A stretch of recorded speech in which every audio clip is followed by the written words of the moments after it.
and welcome to the Giraffe Social Media Podcast. It's what social media managers are talking about. I'm Chloe Belchamber, and on today's episode, I'm direct messaging personal brand manager and founder of Dear Future Marketer, Isobel Cowell. We'll be discussing the importance of personal branding online and how to start your dream career with LinkedIn.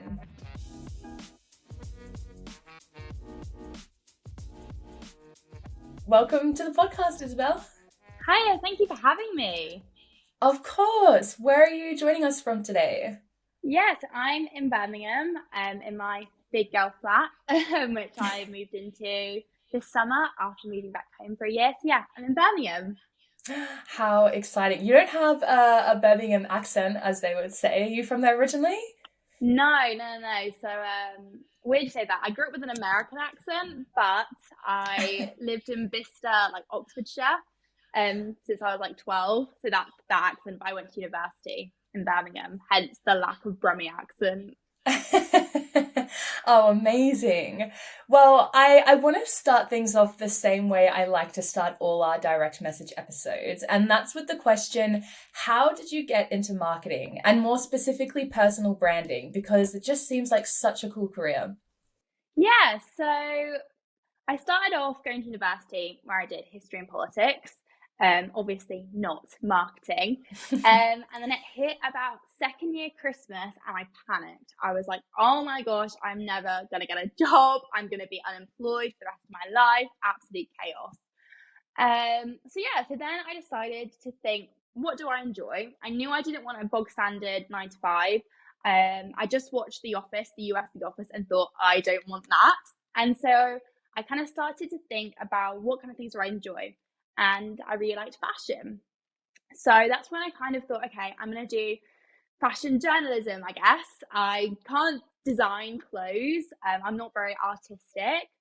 So I gradually started getting internships. So I did an internship at Glamour magazine. And within that, I kind of started working on the social media within Glamour. And it was just a week-long internship. I got a couple articles published, which was super cool. But then that's kind of when I realized, actually, the social media side of it is really, really interesting. Cut to lockdown. So that was my second year of uni, was like the start of 2020. So obviously it gets like March, April time, and oh my gosh, my whole life is ruined. Every other internship is completely cancelled. Once again, I'm going to be unemployed. So I started kind of doing some online courses. I did the classic fundamentals of digital marketing, Google Garage, which I feel like everyone does to start off with. And yeah, that's kind of how I got into it. I went into my final year of university thinking I need to get experience. So I joined like my local university newspaper called The Tab, did some kind of articles for them just to once again get some copywriting experience, which I think is so important for marketing. And then I actually started doing an internship with Pretty Little Marketer, with Sophie Miller, which was like super cool. She had about like 10,000 followers, I think, when I kind of started. So I was kind of more a community manager. So I mostly kind of ran the Facebook community, and I used to like do like classic like Canva little posts for that, and like do polls and kind of interact with people on there. And that was kind of my first big like social media marketing kind of insights. Cut to then summer 2021, I graduated from uni with history and politics, and I didn't get a job for quite a while purely because I didn't apply because I was so scared of failure. Because I had this whole idea that I didn't have enough experience or anything like that. And then I decided I was going to get a job in Birmingham. My boyfriend's doing a PhD at the University of Birmingham, so I was like, I know that like I can kind of choose where I want to work at this point. So I just started literally applying. I typed in digital marketing agency Birmingham, found a bunch of emails, sent off my CV, portfolio, and a cover letter just saying, hi, I'm Izzy, this is a bit about me. Do you have any roles? Please hire me. So I basically got a role as a social media, almost like intern. I was working part-time at this agency, kind of still running some of their client accounts. I was mostly doing organic social and a little bit of paid social. And then on New Year's Eve, so very full circle, I got this random message on LinkedIn. Bear in mind, I wasn't really posting on LinkedIn at this point at all. I think I had like 700 followers. And I only kind of posted here and there purely because Sophie Miller, who obviously I did Pretty Little Marketer with, she was like, you've got to post on LinkedIn everywhere. So I was like, okay.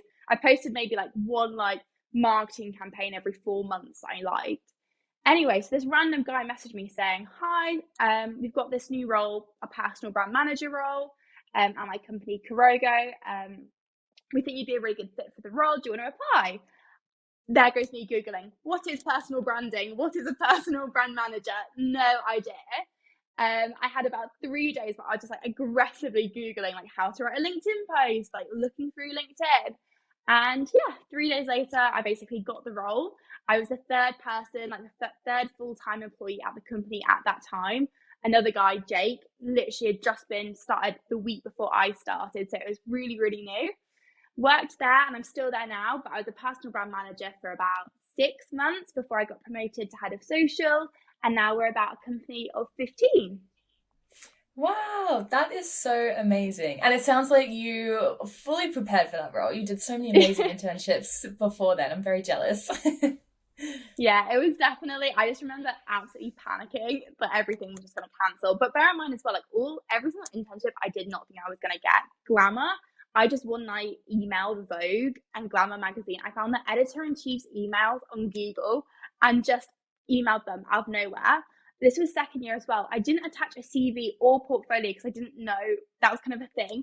And for some reason, both of them got back to me. Vogue basically said, thank you so much for reaching out, but we don't actually offer any internships or anything, but please apply to the Condé Nast kind of big internship.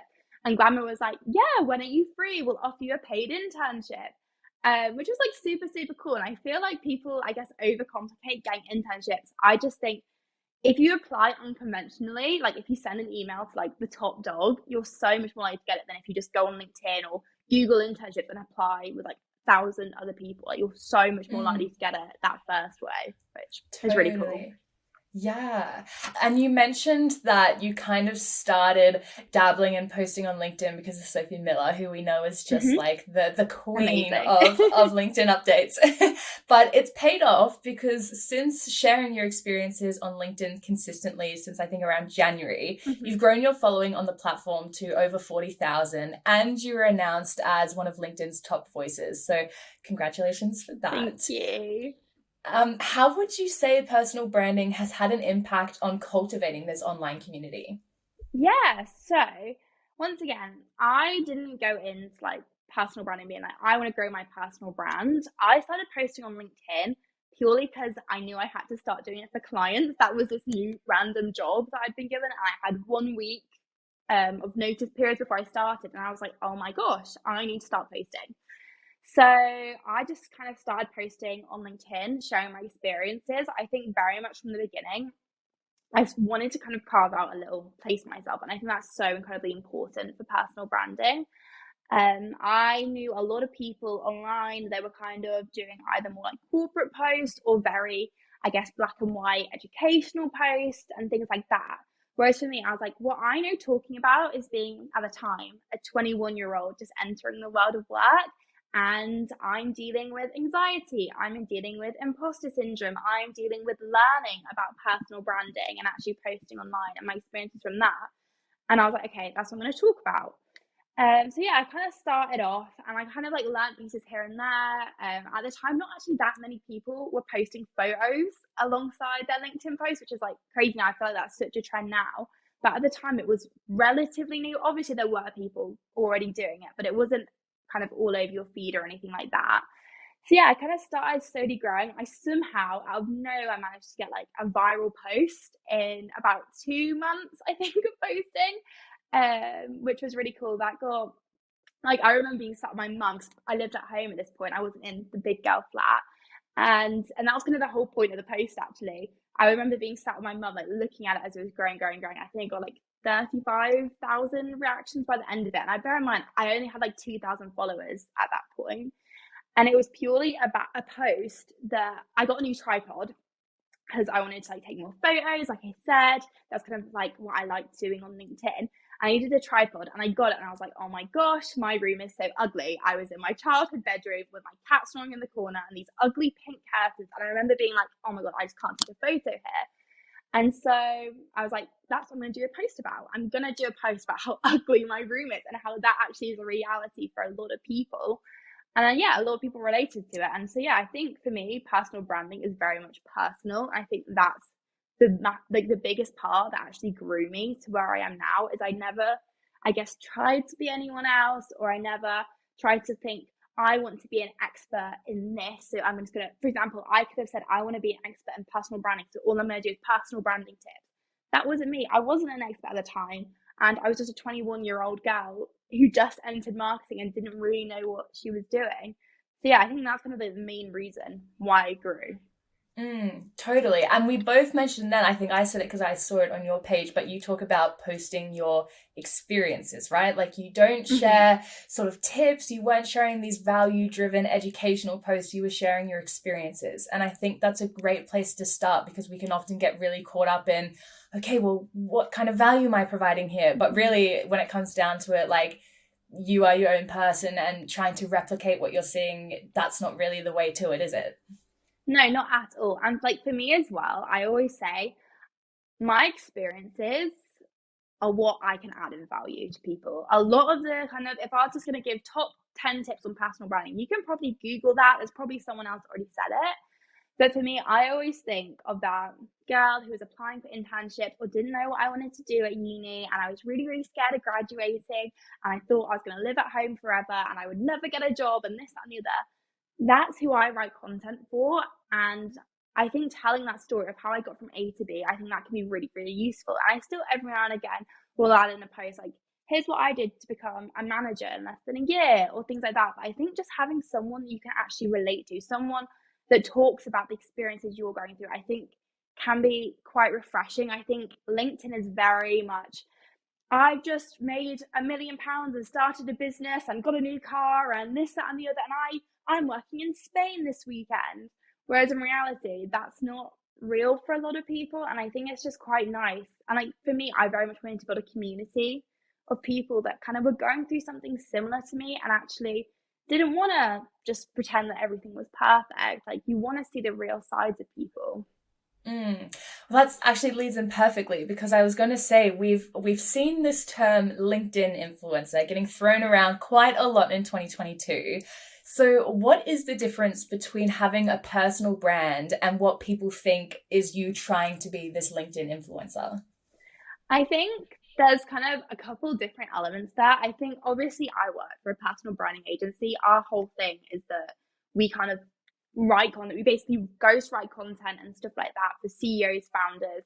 And so I think potentially off the back of that, and obviously there's a lot of agencies doing it. Sometimes you can see, and like this isn't any agency in particular or anything like that, but sometimes you can kind of see content being almost templatized to the same sort of structures, the same sort of things. And I think a lot of people as well, like for example, I did a post literally today on Dear Future Marketer about this. It's just people, I guess, trying to do a crying photo or be authentic to become viral. Whereas in reality, trying to be authentic is not a sentence that makes sense. You can't try and be authentic. And I think that's where people kind of like that kind of difference comes in, is it's the people that are just copying, for example, exactly what someone else has said, or kind of specific post structures, or specifically using photos, even though they don't particularly like posting photos, purely because they think that it's kind of what you need to do to go viral, even though virality should never be the goal. I think as well, over curating that authenticity as well, I think really goes into that linked influencer term. Just because, yeah, you're not trying to grow a community or talk about a topic because you want to do it. You're doing it out of a reason. And for example, like I don't post 5 times a week. That is something I don't think I've ever had a week where I've posted 5 times a week, because I'm a big advocate. If there's not something that I care about or I've not got anything to say, I'm not gonna go out of my way to come up with a post or like, oh, what's trending at the moment, let me write about that. Most of my post ideas come when I'm sat at the dinner table with my boyfriend and I'm having a rant about something I've seen on LinkedIn or something at work or this, that, and the other. Almost every single piece of content, especially my like pieces of content that do the best, come from like quite an emotional me ranting to someone about it. And I think that's kind of the difference, is it's people that are thinking, right, so and so did a post on this and that went viral, so I'm going to jump on it and I'm going to add a photo and I'm going to add almost like a sob story purely for the sake of going viral, rather than actually thinking about how that relates to them and their audience and why they want to share that. Yeah, totally. And so, what are the first steps to creating a personal brand? Whether this is for the purpose of your LinkedIn, or maybe it's for your CV, or anywhere else that you kind of want to portray yourself online. What are the questions that you need to ask yourself first? Yeah, so I think the biggest one is almost like what you just said there. What is your goal? Are you trying to get a job? Are you trying to get a promotion? Are you trying to, I don't know, get on podcasts and panels and all that kind of stuff? What is your goal? I think that is so incredibly important. A lot of the clients that come to us want leads for their business because they're CEOs, founders of businesses. I am not a business owner and I doubt I ever will be. Like, don't hold me to that in 10 years' time if I have a business, but that just isn't for me. I really, really enjoy the 9 to 5. I enjoy being an employee. So for me, I post to build a community. And that is going to look so incredibly different than someone who is posting to grow their business. The second kind of thing off the back of that goal is to ask, who is your audience? For example, my goal is to grow a community of kind of young people, specifically young women, but young people in general, that are entering the world, specifically marketing, and kind of going through the motions of being a 20-year-old entering the world of work. In this day and age, a lot of the time there's remote work and you get imposter syndrome, anxiety, struggling to find jobs, all those kind of things. That is who I'm targeting. And so that is who I'm going to continuously make content to talk to. Whereas, for example, let's say your goal was to grow your B2B business that is a marketing agency, and you're looking for clients that are specifically trying to target Gen Z brands. You then need to think, what are their pain points? What do they need to know? What do they need to know about my business? And that is how you're going to create your personal brand and content around that. The same as if you were going to get a job. Let's say I just graduated uni or coming to the end of uni and I wanted to go into marketing. I'd be the one talking about marketing campaigns. I'd be talking about internships I did or anything interesting and actually putting my opinion out there because I am targeting people that are looking to hire inspired, passionate young people for marketing. I think those are the two things you really start is your goal and your audience. Every single piece of content needs to go back to that. You kind of said this at the beginning. I don't really add like actionable tips to my content. That does not mean there's not necessarily value. Every single piece of content, if it's a full story about myself, there will always be 3 or 4 lines at the bottom where I turn it back to the audience and give something back, whether that's kind of just a takeaway point or something just for them to like take at the end of that post. I will always include that. And that is something you need to think about as well. You are writing content for an audience, not for your diary. So even if you are kind of sharing your opinion or a story, you need to always have that audience and goal in mind. Totally. And you mentioned in there, like, sort of this imposter syndrome thing, which I think as like young women and young people in marketing is like a huge topic of conversation, right? Like I experience it every day. So how does like personal branding come into that? Does it really help you to kind of put these posts out almost like to serve as a bit of a reminder to yourself and a bit of a reflection point? Like, yes, look at all this stuff I've done. And I don't know, does it help with that at all? Yeah, so I like want to say first and foremost, I get imposter syndrome like daily.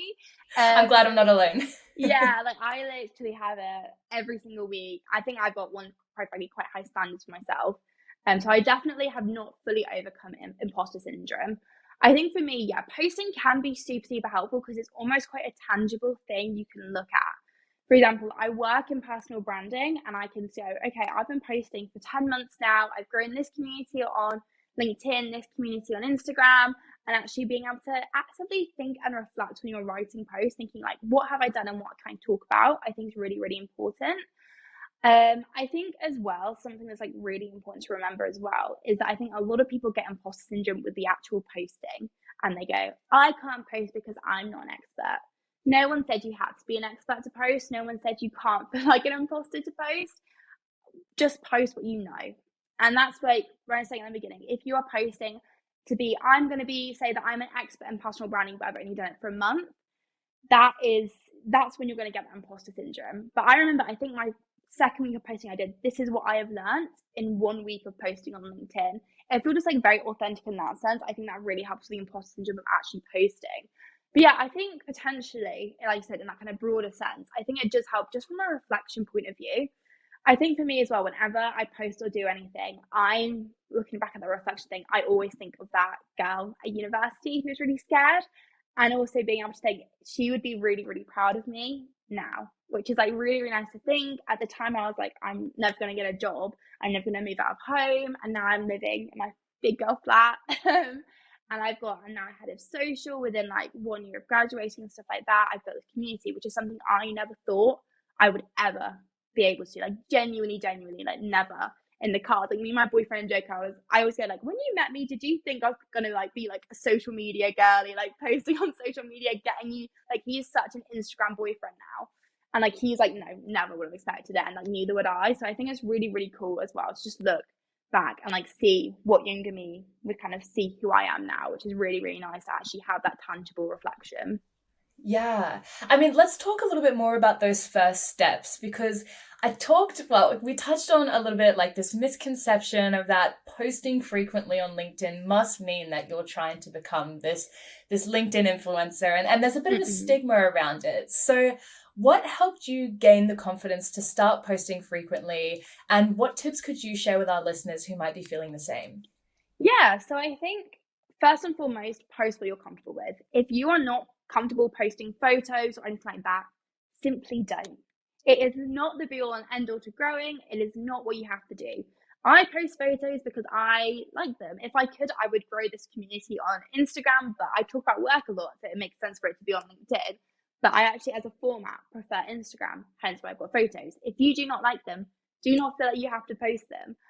How I kind of got into posting, I think, was almost taking that kind of like personal away, which long term you do want to add more storytelling in. That is like a number one kind of key, I guess, in personal brand marketing, is that storytelling element. That's how you get credibility, familiarity, trust that will actually lead you to kind of like getting leads or getting opportunities or things like that. But to start off with, the way that I started, I was posting marketing campaigns. For example, I remember I did one that really, I had like 200 followers and it got like 1,000 likes, and I was like, what is this? And that was my first ever like experience. I was like, what is LinkedIn? And it was like a Burger King campaign, or like a McDonald's campaign. Well. Always do well. And I just literally screenshotted it, added it onto a pink background on Canva, and then just added like a really short like caption about how it was really cool. And that's how I got started. And I think that takes away the fear a little bit.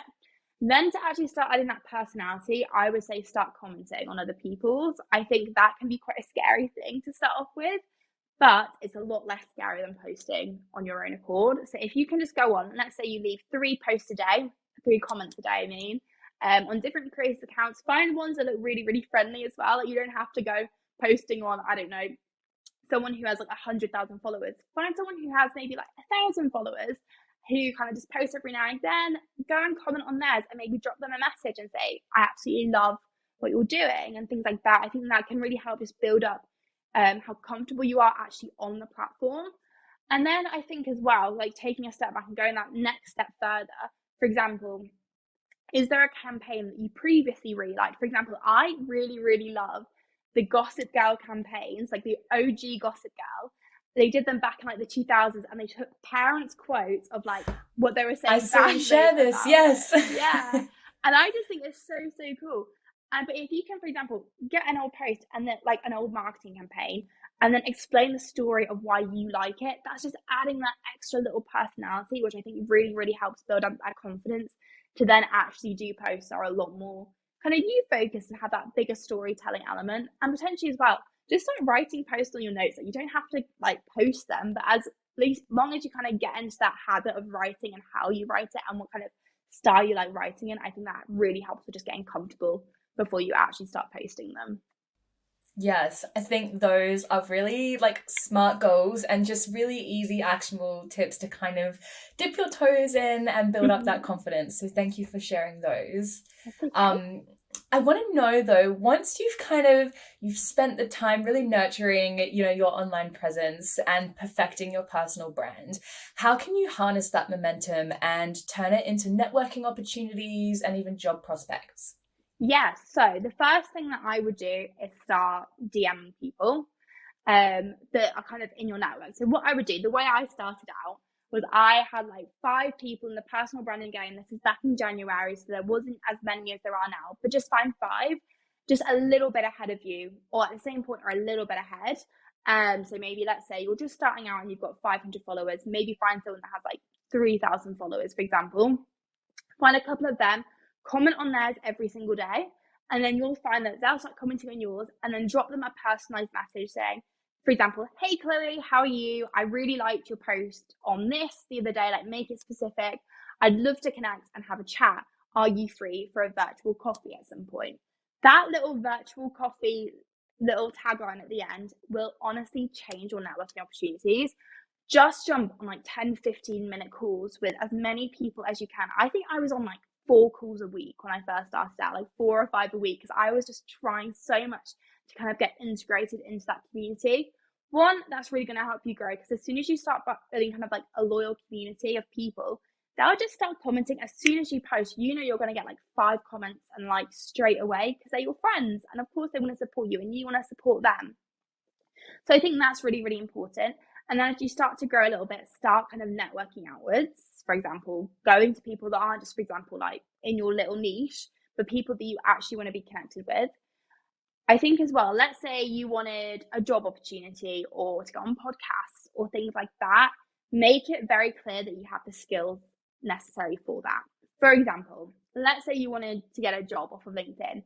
First and foremost, do a post about wanting to get a job. I think so many people are scared of that. Obviously, it's a lot harder if you already have a job and you're wanting to just transition. But I think I've seen so many people, for example, one of my friends, her little brother, she kind of like wrote out a post for him to do. He posted it, it got like 200, 300 reactions. And then last week he started his job in a massive skyscraper in the middle of London, like overlooking London Bridge, purely off of that LinkedIn post. So don't be afraid to do that. And not as like a little plug, but I do actually have templates for that on Dear Future Marketer.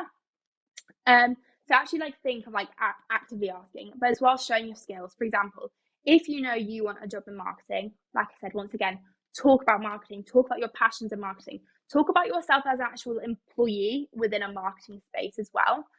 And as well, build some experience and share that. For example, if you want to go into social media marketing, make an Instagram page and then make sure you're talking about said Instagram page on LinkedIn. It doesn't have to be salesy, make it a story.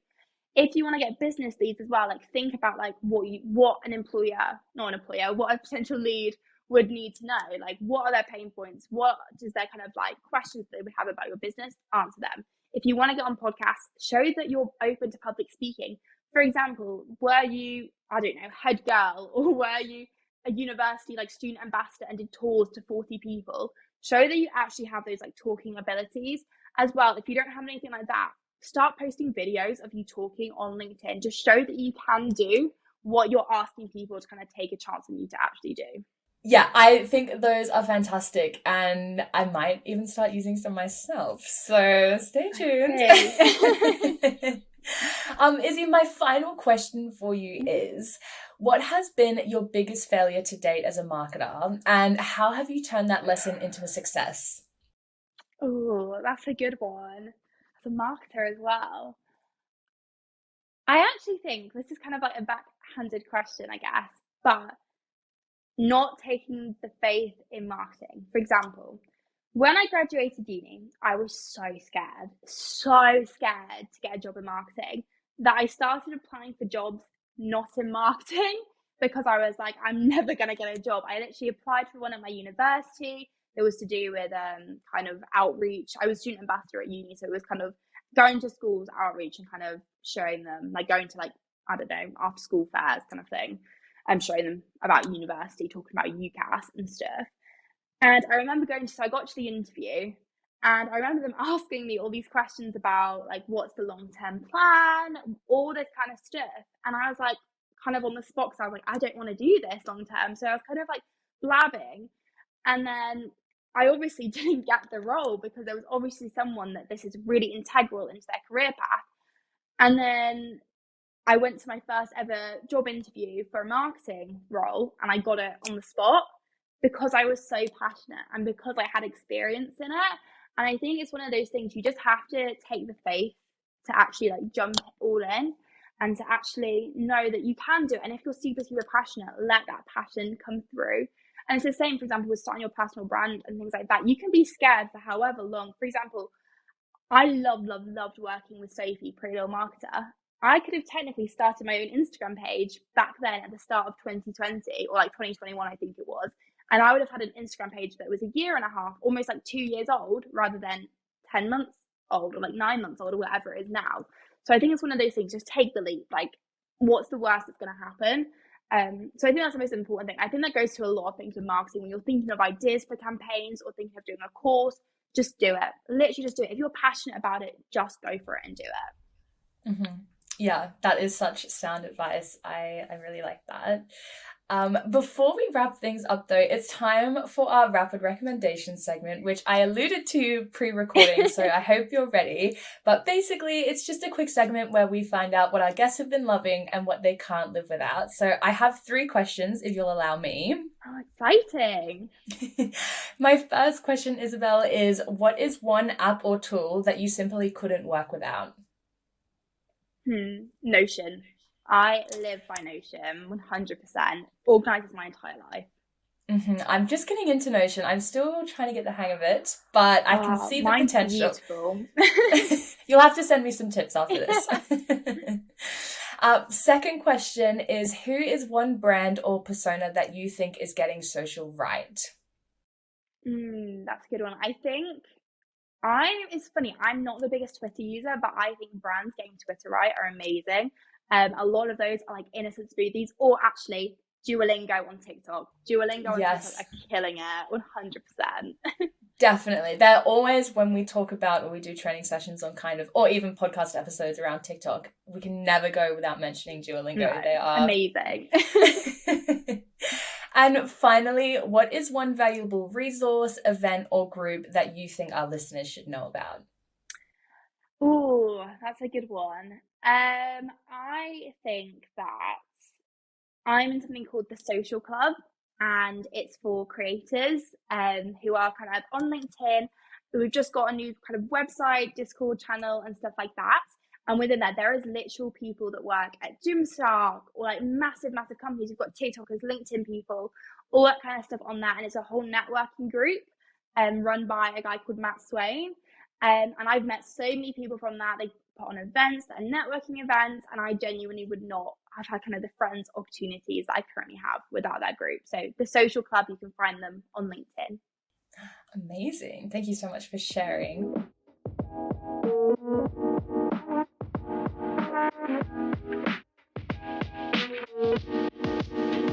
Well, that's all we've got time for today. If you enjoyed this week's episode, don't forget to subscribe so you don't miss the next one. And if you'd like to leave us a review on your favorite podcasting app, we wouldn't mind that either. We've been Giraffe Social Media. You've been amazing. We'll see you next time.